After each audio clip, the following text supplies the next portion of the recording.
जसवंत नगर के सपा कार्यालय पहुंचे शिवपाल सिंह यादव ने कई बड़े बयान दिए। अपने कार्यकर्ताओं से बातचीत करते हुए, पत्रकारों से खास बातचीत करते हुए कई बड़े बयान दिए। शिवपाल सिंह यादव ने बताया कि कार सेवकों ने आदेश का उल्लंघन किया था, संविधान की रक्षा के लिए फिर चली थी गोलियां। कोर्ट के आदेश का पालन कराया गया था, कार सेवकों ने आदेश का उल्लंघन किया था। वहीं शिवपाल सिंह यादव ने मायावती पर भी तीखा प्रहार किया है। बसपा सुप्रीमो मायावती पर हमलावर होते हुए शिवपाल सिंह यादव ने कहा कि मायावती दलित की नहीं, दौलत की बेटी है। अपनी पार्टी के लोगों से ही जमकर वसूली की है। जब हमसे गठबंधन किया था तो 0 से 10 तक पहुंच गई थी, लेकिन अब गठबंधन हटते ही फिर से 1 पर पहुंच गई। वहीं शिवपाल सिंह यादव ने बताया कि भगवान राम और कृष्ण में उनकी आस्था है। अयोध्या में जो कार्यक्रम हो रहा है वह राजनीतिक कार्यक्रम है। हम बाद में जरूर अयोध्या जाएंगे। आइए सुनते हैं क्या कुछ तैयारियां शुरू हो गई हैं। अब लोकसभा की तो चर्चा शुरू है। क्या लग रहा है कि किस तरह कार्यकर्ताओं में जोश और उत्साह आप बढ़ा रहे हैं? देखिए, बहुत दिन के बाद इस कार्यालय पे मुझे आज मीटिंग में आना पड़ा जी, और आ गए तैयारी के लिए। बस किताबा सबका संगठन भी हो गया है, ऐसे खड़ा वो जिम्मेदारियाँ भी उड़ल जी। और अब ये सभी हमारे जितने भी पदाधिकारी हैं जी, उनको सेक्टर की जिम्मेदारी, बूथ की जिम्मेदारी, लाइट कम करो तो उनकी अभी समीक्षा भी हो जाएगी जी। और जो बच्चे हुए उनको जिम्मेदारी भी दे दी जाएगी। उसी तरीके से नगर की भी जी, हमारे नगर के अध्यक्ष, जिला अध्यक्ष, जनरल सेक्रेटरी, सभी लोग आज पदाधिकारी हैं जी। तो पदाधिकारियों की अभी बैठक करेंगे, बातचीत करेंगे और 2024 के चुनाव के लिए लोकसभा इटावा की सीट जीतना है। और इसी तरीके से पूरे प्रदेश में समाजवादी पार्टी की तैयारियाँ शुरू हो। कितनी सीटों पर अब आप लड़ेंगे पूरे प्रदेश में? देखिए, अभी तो हमारा 80 पर और 80 के साथ साथ हमारा जो इंडिया गठबंधन की जो वार्ता हो रही है जी, तो उसमें तय हो जाएगा। तो अभी गठबंधन कल चर्चा हुई है, मीटिंग हुई है, कुछ वहाँ से संकेत प्राप्त हुए हैं क्या? देखिए, अभी मुझे कोई सूचना नहीं मिली है। मीटिंग हो रही है और मीटिंग में भी हो जाएगी और इसमें तय भी हो जाएगा इंडिया गठबंधन में कौन कहाँ लड़ेगा जी। और हमारा संगठन तो पूरी 80 पर तैयारी कर रहा है जी। जिसको भी टिकट मिलेगी इंडिया जी, उसकी मदद करेंगे। लेकिन अब आपकी भी बड़ी चर्चा है, आप कहाँ से पसंद कर रहे हैं लोकसभा, जिससे कार्यकर्ताओं में जोश रहे, क्योंकि बड़ी उम्मीद है आपसे। वो राष्ट्रीय नेता तो कहाँ से फैसला लेगा जी। तो आपकी पसंदीदा सीट कौन सी रहेगी? आपकी पसंदीदा सीट कौन सी है? हमारी बहुत ही पसंद है और जहाँ हमारा थोड़ा सा हाथ ऊपर करो जी, आदेश देगा जी। हाँ,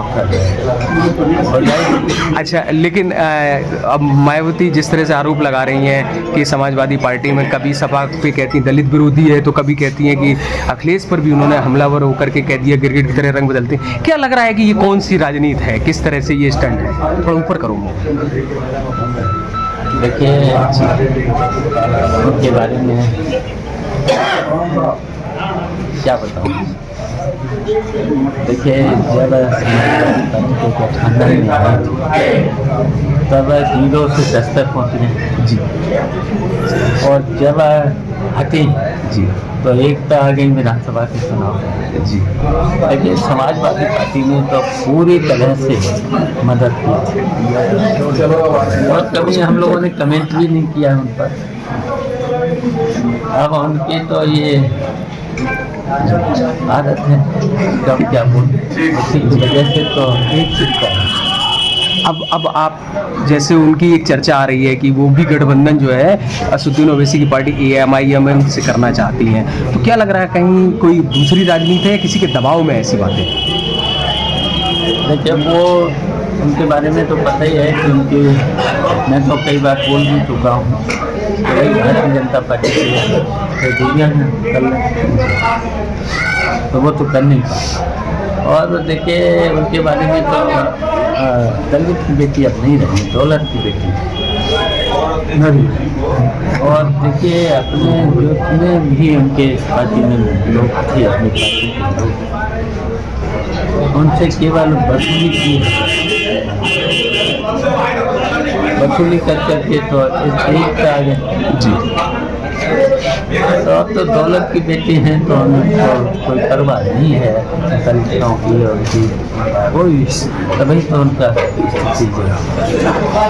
22 तारीख को प्राण प्रतिष्ठा है, बड़ी जोर शोर से अयोध्या में बड़ा जलसा मनाया जा रहा है और तमाम तरह की चर्चाएं भी हैं कि विपक्षी जो है वो पसंद नहीं करते हैं, कभी ब्रजेश पाठक आरोप लगाते हैं तो कभी इस तरह से और भी लोग। भारतीय जनता पार्टी का राजनीतिक जी 22 तारीख को कार्यक्रम तो बहुत देखिए राजनीतिक कार्यक्रम में तो विपक्ष के लोगों को जाना नहीं है। उसके 22 के बाद जी सर रुक जाओ पूरी बात 22 के बाद जी मैं परिवार के साथ अच्छा आप जाएंगे, दर्शन करेंगे। अच्छा हम लोग को भगवान राम को मानते हैं, कृष्ण को मानते हैं और जितने भी भगवान हैं सबको मानते हैं जी। लेकिन ब्रजेश पाठक कह रहे हैं कि जो राम के नहीं हुए वो कृष्ण के नहीं हुए, तो फिर वो कैसे यदुवंशी हो सकते हैं? इसमें हमें सफाई थोड़ी नहीं, हम लोगों से कौन ज़्यादा भगवान को मानता है, हम लोगों से ज़्यादा कौन मानता है। ये लोग तो देखिए बस बोलते हैं, विभाग चल नहीं रहे, विभाग में चल नहीं रही है, इन व्यक्ति की निरंतर लोगों की चल नहीं रही है, स्वास्थ्य से सेवाएं वेंटिलेटर पर लाती हैं, अस्पताल में दवाएं नहीं हैं और उसी तरीके से दूसरे हैं जी जी बड़बोले हैं। पहले MP का चुनाव हारे, फिर MLA का चुनाव हारे हैं जी जी। तो इस तरीके से देखिए ये लोग हारे हुए लोग हैं और फिर जब आएगा चुनाव 2024 का तो फिर सामने आ जाएगा। समाजवादी पार्टी का जो प्रतिनिधिमंडल है वो राम मंदिर कब जाएगा और कितने लोग जाएंगे आपके साथ में, राष्ट्रीय अध्यक्ष के साथ? 22 के बाद हम लोग मैं परिवार के जाएंगे। समाजवादी पार्टी कार्यकर्ताओं को क्या संदेश है लोकसभा चुनाव को लेकर के पूरे प्रदेश में?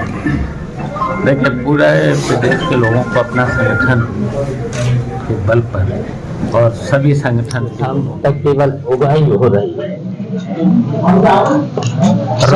आरोप लगा रहा है राम मंदिर में भी कार सेवकों को गोली समाजवादियों ने चलवाई थी, तब उनकी सरकार थी, तो अब ये इस तरह से अब राम की बात भी करने लगे, मंदिर की बात भी। इस आरोप को कैसे आप देखिए? संविधान की रक्षा की गई थी, कोर्ट के आदेश का पालन हुआ था, कोर्ट के आदेश का पालन, ये तो झूठ बोलते हैं। भारतीय जनता पार्टी के केवल झूठ बोलते हैं। बताइए कोर्ट का आदेश का पालन हुआ, संविधान की रक्षा हुई। जबरदस्ती वहां पर जब कोर्ट का स्टे था, यथास्थिति बनाए रखनी थी, तो बताओ वहां पर जो विवादित ढांचा था, जो बाबरी मस्जिद थी, तो बताओ उस पर जब इन लोगों ने तोड़ा था तो वहां पे प्रशासनिक की जिम्मेदारी थी कोर्ट के अनुसार यथास्थिति बनाए रखनी थी। तो किसने उस पर तो संविधान के उल्लंघन किया, किसने कोर्ट के आदेश का उल्लंघन किया? उनके खिलाफ तो कार्रवाई होना चाहिए था, कार्रवाई नहीं करते हैं। ऐसे ये देखिए कार्रवाई नहीं करते हैं। और यहाँ बताइए पूरी की संस्थाएं जितनी मुनाफे की संस्थाएं थी सब पर कब्जा है, पूंजीपतियों, कुछ ही पूंजीपतियों, केवल 2 पूंजीपतियों को बढ़ाने का काम हो रहा है पूरे देश में। राम मंदिर की प्राण प्रतिष्ठा हो रही है, लेकिन देश के शंकराचार्य और तमाम सनातनी इस बात का विरोध कर रहे हैं कि अधूरा राम मंदिर बना हुआ है। इस तरीके का विरोध भी सामने आ रहा है, आप क्या कहना चाहते हैं?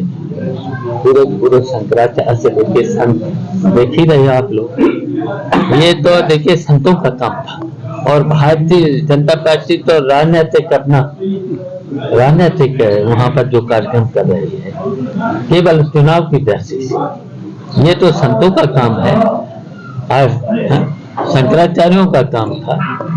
क्या भारतीय जनता पार्टी के नेता पूजा पद्धति को बदलने की कोशिश में लगे हुए हैं इसकी आड़ में? ये देखिए संविधान को मानते नहीं, लोकतंत्र को मानते नहीं, सभी संस्थाओं पर कब्जा करते, ईडी सीबीआई डरा के धमका के सबको खत्म करना चाहते। सर, मंदिर की प्रांत प्रतिष्ठा होती है, ये लोग उद्घाटन कर रहे हैं, कैसे देखते हो? सनातन धर्म मानने के बावजूद प्रांत प्रतिष्ठा होती है, उद्घाटन कर रहे हैं। ये राजनीति कर रहे हैं, राजनीतिक का कार्यक्रम है भारतीय जनता देश के इतिहास में पहली ये तो बार। राजनीतिक है।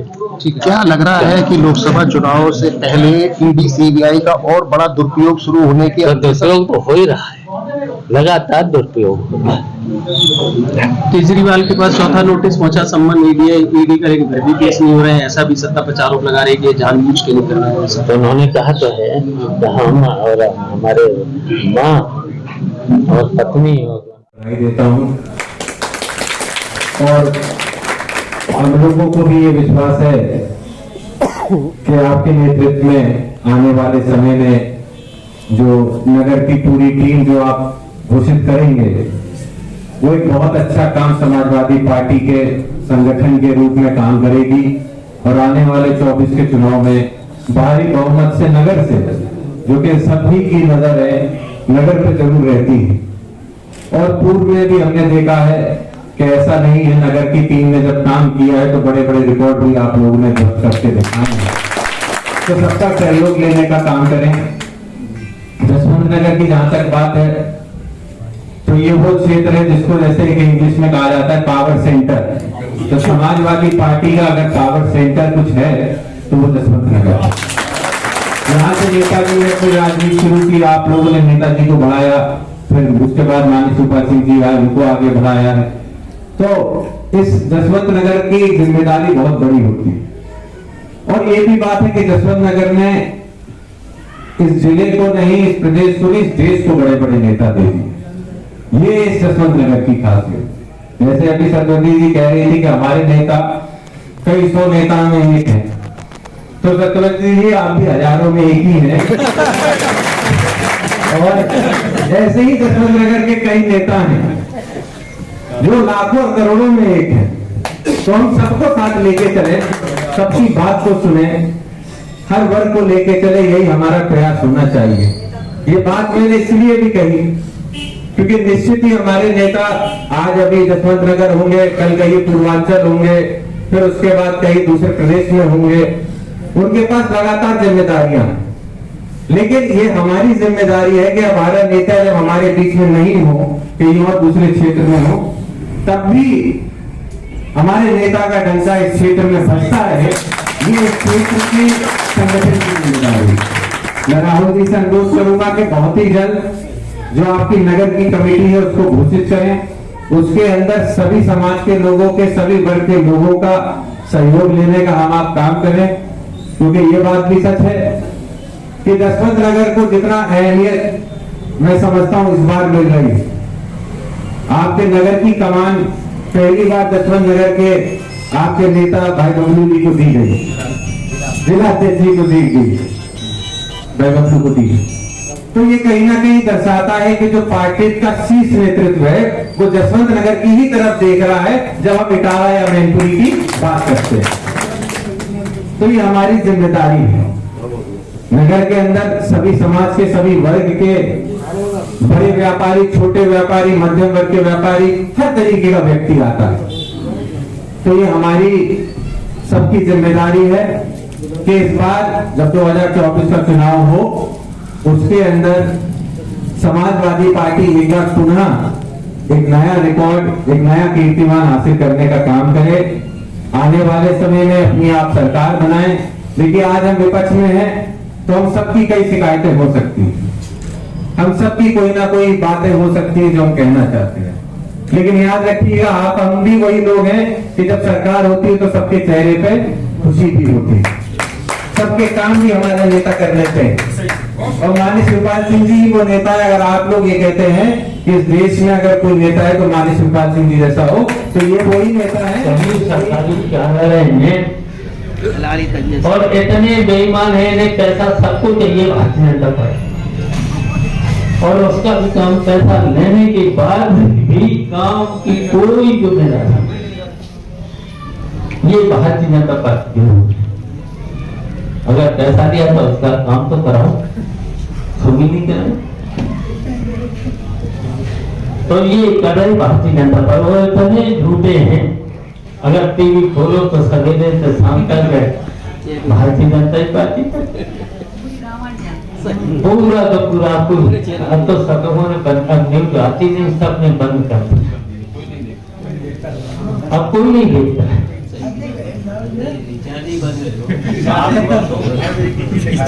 तो बस ये देखिए, ये सब कुछ अब सब लोग देख ही गए हैं, इसलिए हम इतने कहना चाहते हैं, इस समय हम तो यहाँ कम ही रह पाएंगे, बाहर जाना पड़ेगा, सब जगह जाना पड़ेगा। तो वैसे तो देखिए आदित्य देखने लगे हैं यहाँ पर सब चीज, हम भी जब आते हैं उनके साथ आप सब लोग लगे ही हो, आप सब लोग लगे ही हो, और सब लोग मिलकर के, सब लोग मिलकर एकदम भावनात्मक रूप से सब जुड़े। और बीच में हम भी आएंगे, अच्छा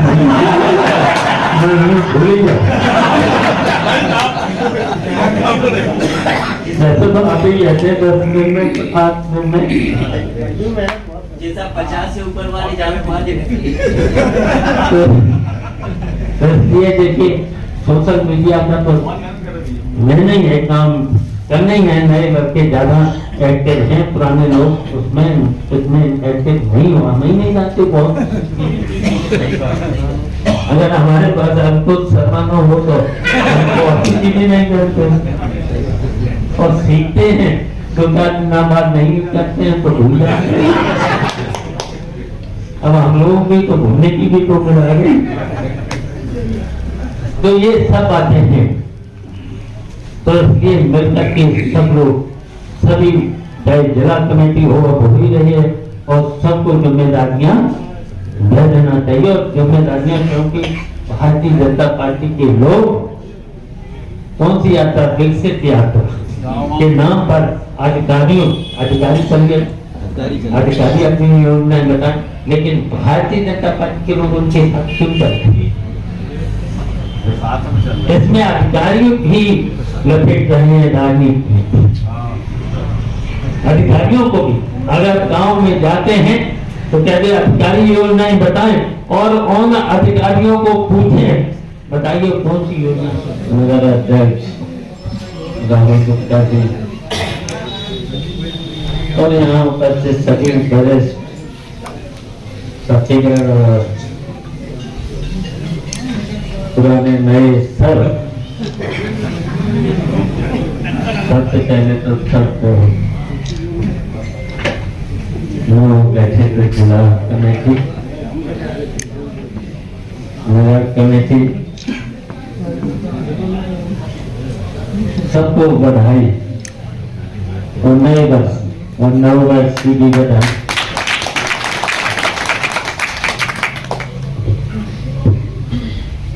पहली मीटिंग है, बहुत दिनों के बाद मीटिंग है, तो खुशी हो रही, बहुत खुशी हो रही है।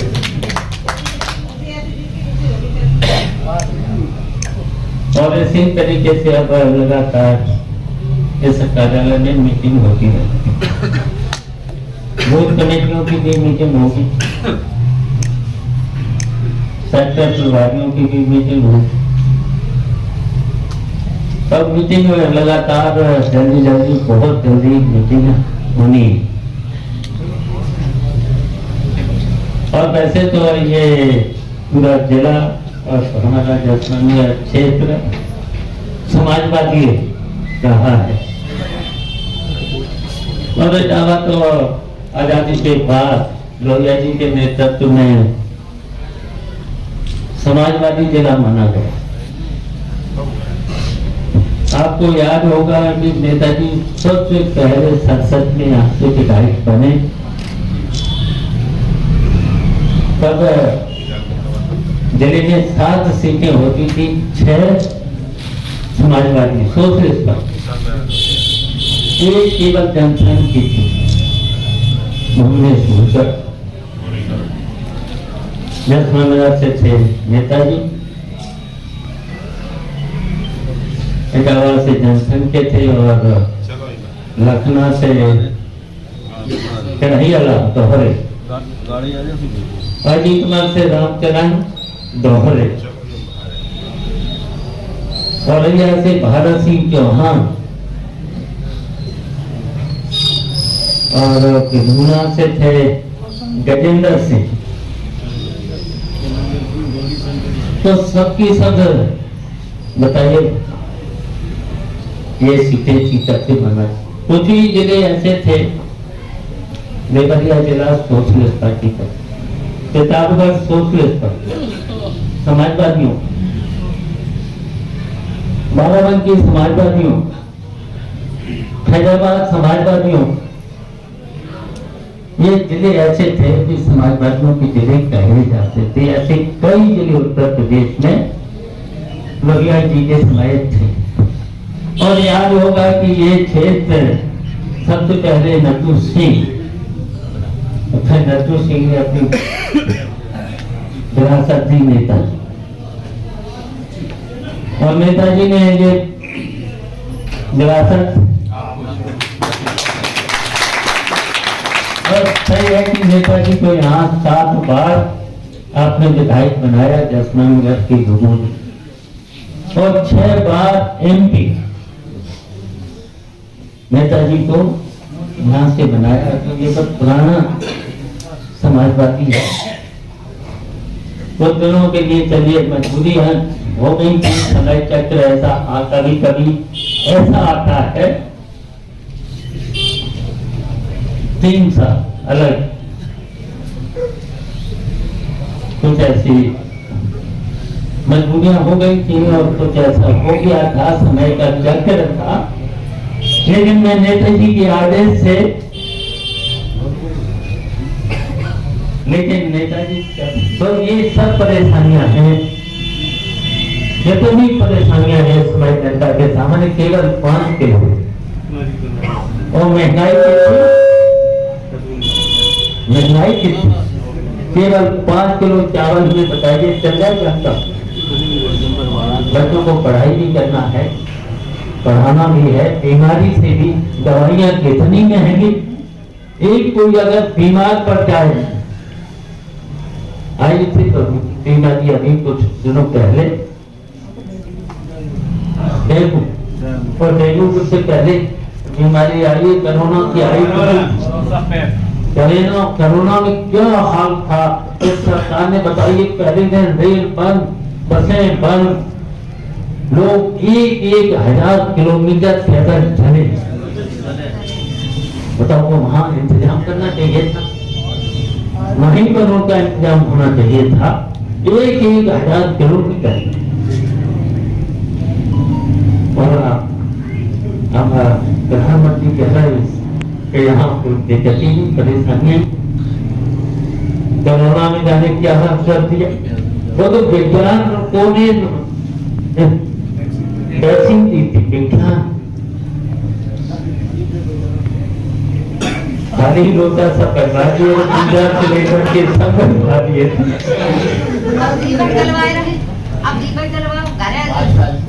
बताओ दीपक, अब तो बताओ चावल बताओ, सीधा सीधा सीधा हमने पैसे लेकिन उगाई के धंधा देखिए किस तरीके से धर्म के नाम पर। बताओ धर्म का तो बाबाओं का काम है, पुजारियों का काम है, राजनीतिक आदमी का ये काम नहीं है। राजनीति में तो तुम दिल्ली सरकी लो, काम करो, विकास सड़कें बनाओ, गड्ढे तुम्हारे 5 साल में घटनाओं पर 40,000 करोड़ रुपया